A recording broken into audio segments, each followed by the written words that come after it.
Hi all. We are going to be going over in this video drafting survey questions. And I hope you really have fun with this. Of course, we're going to be doing this on the evaluation that we're studying for class, so the project that we are evaluating in class.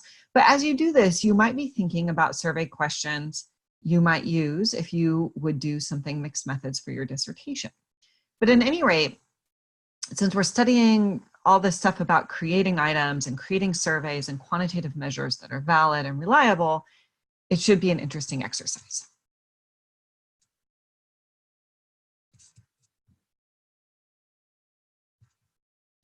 So your group should have come up with a definition for your construct. It doesn't have to be perfect. You might have trolled the internet a little bit, maybe found one article.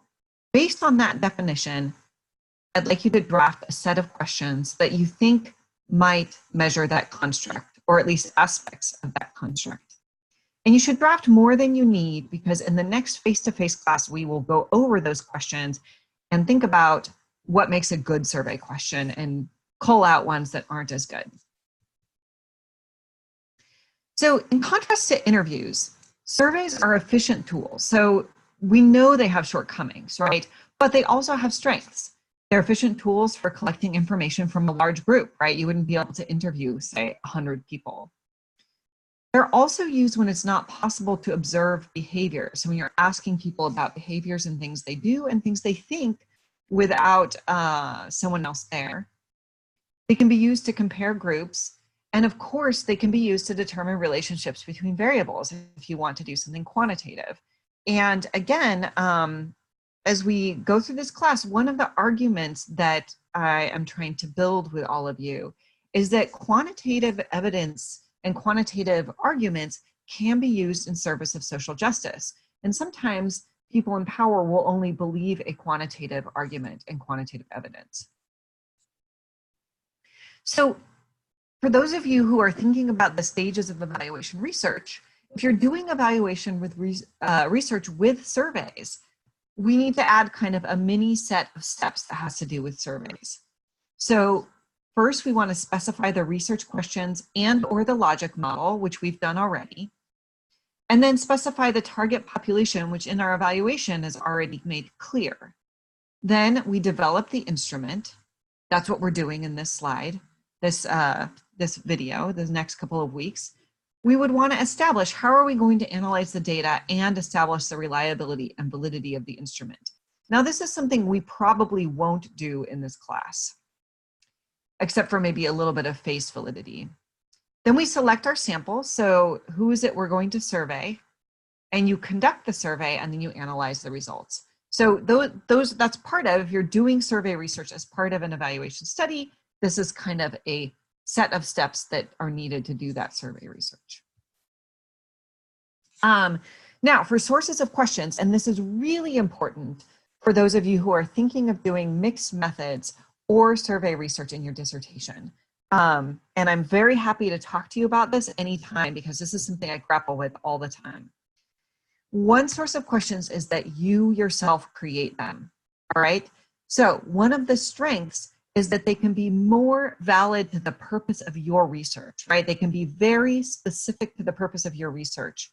Whereas if you get an instrument or a survey from someone else, maybe it's measuring something slightly different than what you're interested in. Because of that, the survey you create could be more just, right? You could make sure that the questions and the items are more respectful and more just in the way that they approach the folks who are taking the survey. The shortcomings is that it does take a long time to create your own survey questions, and we're not doing this for this particular exercise in the evaluation. But for your dissertation, you would probably need to do focus groups or interviews to come up with the survey questions, or at least to validate them, right? To make sure that they're not off in left field. In addition, you could make mistakes in the construction of the items. I do all the time. So when I create my own survey questions, and then I actually always do interviews with the population that I would be giving the survey to, they always point out things that are wrong with those questions. So that's another potential issue. If you're using previously validated surveys, you go to the literature, maybe you're looking for a survey on engagement and there's something already there. It's been validated, maybe it's been used across populations, maybe someone has already established content validity, maybe they've examined things like epistemic validity. They've usually looked at reliability, these kinds of things, right? But on the other hand, may not be as good or solid for your context. Now, people do sometimes, and I actually do this, take some survey questions from a previously validated survey, and that is actually okay. That is a perfectly fine thing to do, as long as you justify, I am taking this construct or this area or this set of questions from this survey. So, different kinds of questions. The two big types are unstructured or open questions, right? These allow respondents to reply in their own words, such as, please list the top 3 ways in which participation in our professional development has shifted your approach to science education, and why. So we're looking for an open-ended response. This is going to generate some great meaningful data, right? This is going to be very rich, hopefully, if I can actually get people to write things down. It's a bit of a problem sometimes. But it's very difficult to quantify. You can do tally marks and that's okay, but it's hard to say it's a hard number and then use it as part of understanding a relationship. Usually qualitative data analysis is required. On the other hand, you have structured or closed questions. These are often multiple choice, like A, B, C, D, and they require the respondent to choose from a predetermined set of responses. This you would use quantitative analysis. There is less meaning embedded. As soon as you turn a person's idea into a number, there is automatically less meaning. It cleans the meaning out. But you can now do quantitative analyses and you can maybe even generalize to a broader population.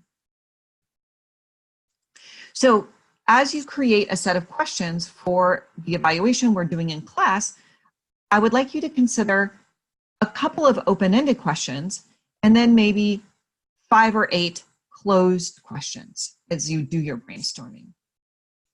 And I'm going to be turning now to some different formats for closed-ended questions.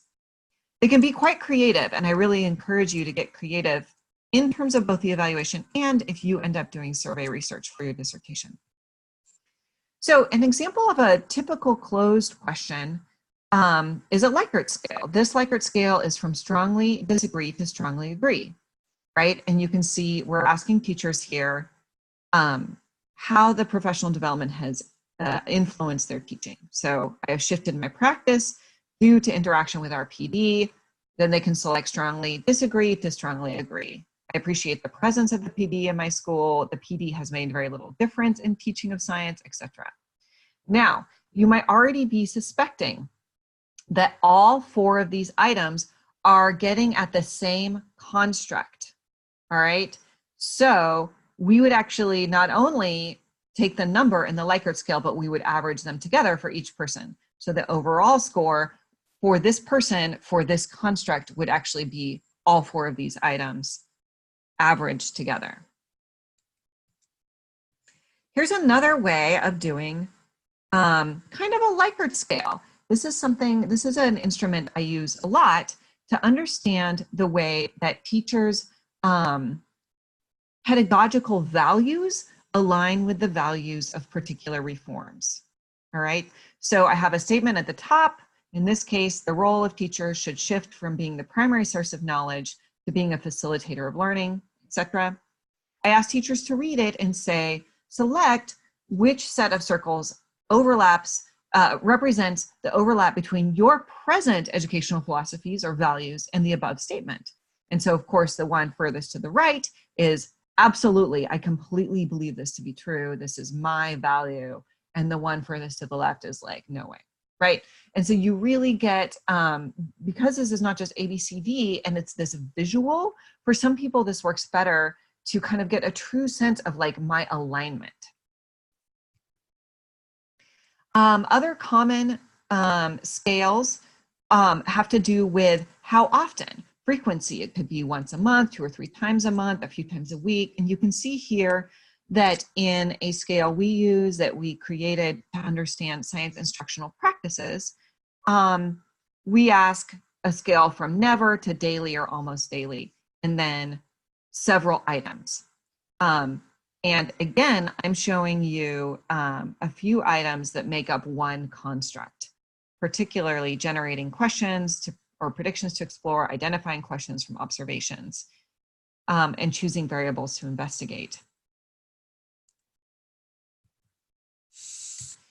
Other ways that you might ask closed-ended questions are just asking for specific numerical responses, like how many minutes per week do you teach science? You can ask for grid responses. Here you see a question where I'm asking for a number of hours that teachers have taken particular kinds of professional development over 2 years.